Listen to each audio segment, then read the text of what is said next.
Sebelumnya perkenalkan, nama saya Angga Agustian, asisten apoteker yang bertugas hari ini. Ada yang bisa bantu? Iya Pak, saya mau beli obat buat adik saya. Keluhannya demam flu batuk. Kalau boleh tahu umurnya berapa tahun Pak? Umurnya 7 tahun, Demamnya sudah berapa lama? baru 1 hari. Kalau batuknya ada berdahak apa tidak Pak? Sedikit berdahak Pak. Sebelumnya udah pernah minum obat? Belum? Oke baik. Ditunggu sebentar ya Pak, saya ambilkan obatnya dulu. Ya.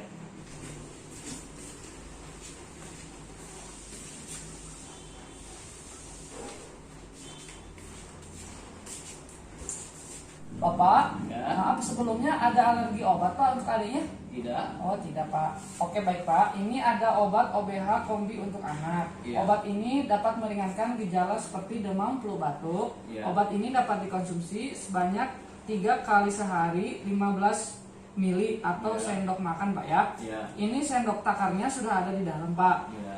Oke cukup jelas Pak. Ya jelas. Kalau untuk harganya berapa ya? Kalau obat ini relatif cukup murah Pak ya dengan Iya. harga 15.000 saja Pak. Oh iya. Uangnya Pak? Uangnya pas ya Pak. Ya.